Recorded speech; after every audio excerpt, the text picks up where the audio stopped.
Joining us, 12-term Congressman Dr. Ron Paul. And Congressman Paul, it is an absolute privilege to have you on Houston's Morning News this morning. Welcome. Thank you very much. And you're calling us from Iowa this morning. How are things in Iowa this early Monday morning? Well, I'll tell you what. I'm actually on my way out the door to get on a plane to get to Iowa, but I will be there, and I've been doing that pretty routinely lately. Good for you. Now, listen, you have said that you believe that this country will go into bankruptcy first as we talk about raising the debt ceiling, cutting the federal deficit. Just over the weekend on Fox News, you said that you believe that we're going to see bankruptcy in this country. Well, in many ways, I think most people would admit we're insolvent. If you or I had a bank statement like that our government does, we wouldn't be solvent because we couldn't pay our bills and the income isn't good enough. So we're already there. It continues because there's an illusion that our dollar is strong enough to maintain it and our economy is strong enough. So people still trust us and they still take our dollars and we keep printing them. But in many ways, we're in bankruptcy because we don't pay our debts. What we do is the government pays off the debt with money that is not worth as much. So the debt is going down. We are liquidating debt as you would in a bankruptcy, but the governments just do it differently. The people recognize this by seeing the prices going up. Mm-hmm. Everybody's complaining about that, and I think that's going to get much worse.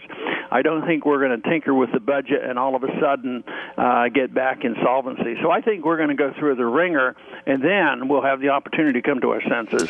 Congressman Ron Paul joining us here this morning. And Congressman, if you would hang on for just a couple of moments, we've got a debate in Houston over sanctuary cities, and I want to get your thoughts on immigration and how you see that. And we'll grab Congressman Paul just on the other side of our traffic and weather together right now.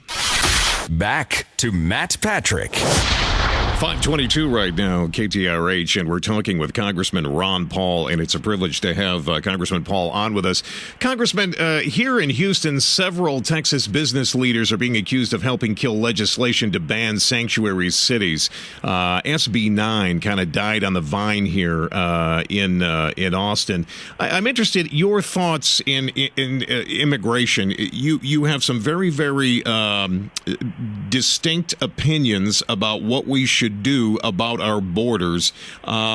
Give us your thoughts here this morning as you see them. Well, I think the immigration problem is, in many ways, a complication from our weak economy because people get hysterical about immigrants coming in. But I think the first thing we ought to do is enforce our laws. I'm sick and tired of spending all our energy and money overseas worrying about other people's borders and not our own. So I would beef up our borders, but I wouldn't grant citizenship or amnesty, and I wouldn't have mandates on the states as I do here in Texas. But the problem really is an economic problem. When we're doing well, I have a lot of people come to my office looking for workers, and they can't get enough workers. But now with the bad economy, there's a lot of resentment. So we have a long way to go from that, but we could start off by enforcing our laws. Do you believe that illegals are needed to keep labor costs down? That is our poll question on our website this morning. Do you believe that? Do you believe businesses are using illegals in order to keep their labor costs down? From my experience, they get the people who come to get more immigrants in. That is very secondary. That's not their goal because a lot of people who come and who want immigrants in are looking for experienced people, and some of our people aren't trained well enough, and some of our people, don't take jobs if they're getting a pretty good deal not working on welfare, and they're getting $1,000 a month. They're not going to work for $900 a month. Mm-hmm. But then the big problem is when the immigrants come in and they come in illegally, then we entice them by more welfare and say the families can have free health care and free education. So the economy and the welfare system complicates the issues a whole lot.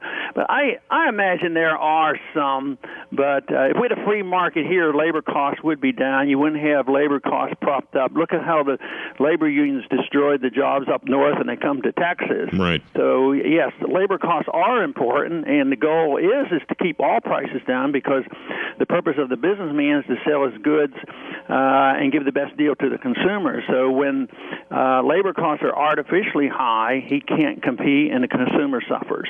Congressman Ron Paul joining us here this morning. Real quick, final question, Congressman, and again, thanks for your time. We got to deal with these entitlement programs, don't we? Democrats do not seem to want to talk about that in the budget deficit reduction talks, but that is something we have got to address, is it not? Absolutely, but on the other side of the coin, we have to talk about $1 trillion we spend overseas, too. So my goal has been to try to bring both sides together, not to raise both as I've been doing for decades, but I think we have to cut both. Eisenhower told us to watch out for the military-industrial complex, and they have a great deal of influence. But you're absolutely right. If you looked at dollar terms, the entitlement system is in worse shape than the money we spend overseas. Congressman Ron Paul, thank you for joining us here this morning on Houston's Morning News. Best of luck to you, sir. We certainly Thanks for having me. Oh, absolutely. Joining us right now, Kentucky's Senator, Tea Party favorite Rand Paul. Senator, welcome to Houston's Morning News. Great to have you with us. Good morning, Matt. Good to be with you. Good morning, Senator. We had your father on a bit earlier this morning. He was up early on his way to Iowa, and I know you're going to be doing some stumping for your dad in Iowa as well, aren't you? Yeah, I've already made one trip to Iowa, and I've been to South Carolina and to New Hampshire, and I'll probably go back to all three for him as well. Senator, just let's talk a little bit about the budget deal or lack of a deal, the debt ceiling being increased. I have watched you. I admire your positions on fiscal conservatives, being fiscally conservative. And Senator, do you feel that the Democrats are being completely honest when they ask for tax hikes but will not address the entitlement programs?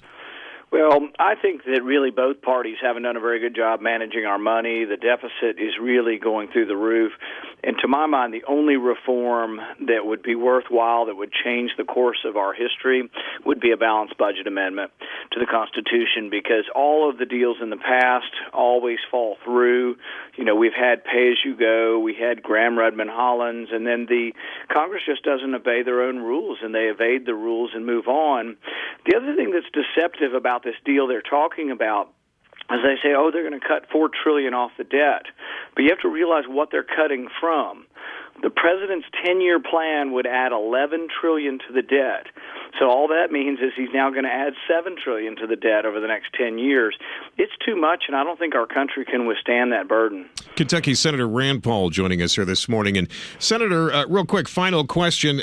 Would we ever get to a point where a fair tax or a flat tax would be something that we might see in our lifetime and abolish the IRS altogether? Well, I'd be all for it. A flat tax would be great, and it's probably easier politically to come by. The problem is we have about half of our country that don't pay any income tax anymore. Right. And because of that, they're not really inclined to pay any taxes. So if you give them a sales tax that's going to be a significant sales tax, they're not going to be too excited about it. If you give them an income tax, they're not going to be too excited about it. But the bottom line is if we want to balance our budget, we need a growing economy again. Most of the problem with less revenue right now is because the economy's in shambles and there's less people working and less production going on. Kentucky Senator Rand Paul joining us on Houston's Morning News this morning. Senator, thanks for taking the time. We sure appreciate it. Thank you.